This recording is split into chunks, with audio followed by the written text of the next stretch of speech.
Olá, eu sou Luciana Martins Maia e hoje nós vamos falar sobre as fases do desenvolvimento da criança.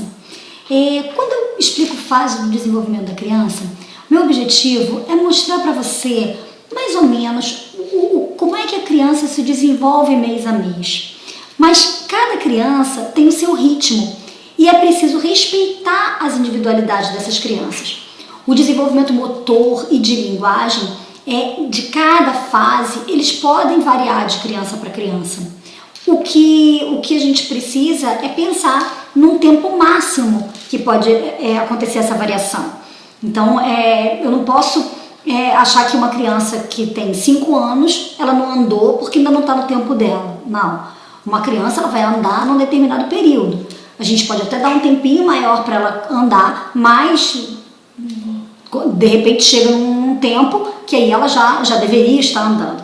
Então, isso é um exemplo. Eu quero que vocês pensem nesse desenvolvimento da criança. Então, quando for notado algum tipo de estagnação da criança ou algum tipo de anormalidade, é necessário uma conversa imediata com o pediatra da criança ou na escola. Se você estiver na escola, você for auxiliar, se você for professor, uma conversa com a coordenação, com a direção da escola, para que esses pais sejam chamados, para se conversar com essa família, para se conhecer a história dessa criança, para investigar o que é que pode estar acontecendo de errado. Muitas vezes são questões simples que podem ser resolvidas, outras questões são um pouco mais complexas, algumas questões têm solução, outras não, têm adaptação. Então a gente precisa entender o desenvolvimento para poder saber lidar com ele. Então, é como um alerta, é como se um alerta acendesse e aí por isso se faz necessário que a gente analise caso a caso. Cada criança é única, cada criança é individual. Então, qualquer desvio na normalidade ou atraso no desenvolvimento vai responder melhor a uma reabilitação quanto mais jovem for a criança, quanto mais novinha ela tiver. E aí contam pontos na hora de otimizar o cérebro infantil, brincar, conversar bastante, estimular por meio de carinho, dar beijo, mostrar figura, fazer massagem na hora do banho e outras coisas que a gente pode armazenar na memória. O amor das pessoas. O amor cura. O amor, ele transforma. O amor, ele transcende e ele pode ajudar muitas crianças a se desenvolverem. Então vamos pensar assim, uma criança vai para a escola, na creche em torno de 4 meses. Com 4 meses, o bebê já consegue firmar o pescoço sobre o tronco.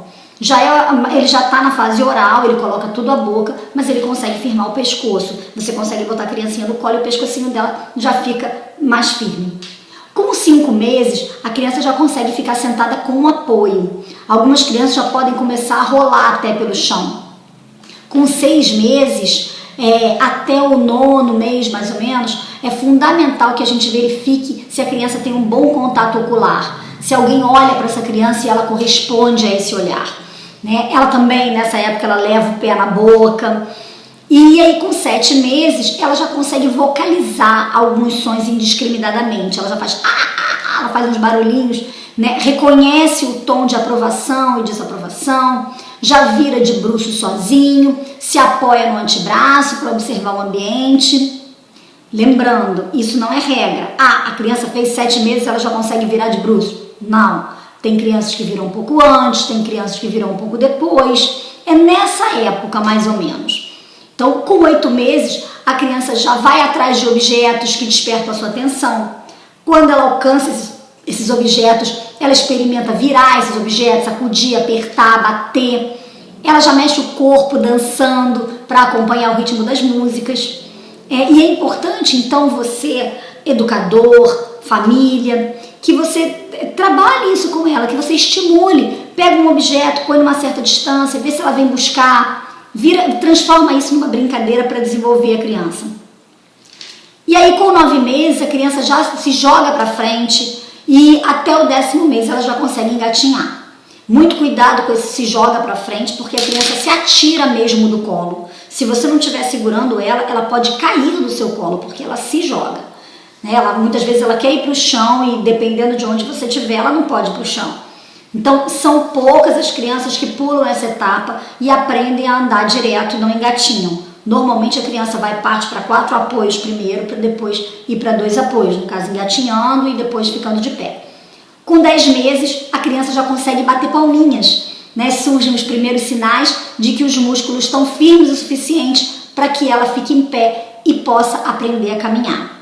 Agora uma dica minha, não coloque a criança de pé se ela não conseguir fazer isso sozinha. Quando você coloca uma criança de pé e faz ela forçar, colocar o peso do corpo nas próprias pernas, sem que ela ainda consiga fazer isso sozinho, você pode criar um problema muito sério, tanto na musculatura quanto na ossatura, no osso da criança, porque ela ainda não está com o esqueleto firme. Então muitas crianças ficam com as pernas arcadas ou ficam com a perna torta por conta do peso do próprio corpo em cima das pernas. Então só coloquem a criança de pé quando ela mesma já conseguir, segurando em algum lugar, ela mesma já conseguir ficar de pé. Porque aí mostra que a musculatura e os ossos estão firmes o bastante para sustentar o peso do corpo. E aí no 11º mês, mais ou menos, 11 meses, a criança já começa a balbuciar, ou seja, falar alguma coisa. E com 1 ano, logicamente tem crianças que conseguem falar antes, tem crianças que demoram um pouco mais, e com 1 ano, ao longo desse primeiro ano, eles aprendem cada um no seu tempo a andar sem apoio. E até por volta dos 15 meses, espera-se que a criança já consiga dizer de sílabos. Então, mamã, água, nenê, colo, palavrinhas de duas sílabas. Com 2 anos, a criança já apresenta uma fala comunicativa e uma fala comunicativa de forma que qualquer pessoa entenda, não só quem cuida dela ou a família que consiga entender e interpretar. Entre 18 e 30 meses, eles adoram brincar de faz de conta, como por exemplo, dar banho na boneca, servir café para as visitas. Eles gostam dessas atividades de vida diária, né? Os meninos muitas vezes brincam de transporte, de carrinho, e aí vai depender do cotidiano deles. Eles vão imitar o que eles veem no cotidiano. Então é muito importante que a gente se comunique com a criança, que a gente tenha contato com ela. É importante falar com o bebê, fazer elogios, ele precisa muito de elogios. Isso tudo vai fazer muita diferença nesse desenvolvimento da criança. Uma criança que é estimulada, certamente ela vai se desenvolver muito melhor. A voz humana sugere uma interação com a criança. Mesmo que a criança não compreenda as palavras, os sons, o tom da sua voz, vão estabelecer uma relação com essa criança, né? Essa relação entre o adulto e a criança. Então é preciso que você toque gentilmente na mão do bebê antes de lhe dar o objeto, né? Guie a mão do bebê para diferentes texturas, para que ele apalpe, sinta essas texturas. Ou seja, dê muito carinho para essa criança. Faça o seu trabalho, seja você educador ou se você for mãe, tenha esse cuidado, dedique um tempo para essa criança, ame essa criança, dê carinho para ela, porque nesse momento, nessa fase do desenvolvimento, é isso que ela precisa: carinho, amor e estímulo, porque dessa forma, com certeza, ela vai se desenvolver com bastante alegria, com bastante competência e com bastante sucesso. Um beijo no coração, até o próximo vídeo.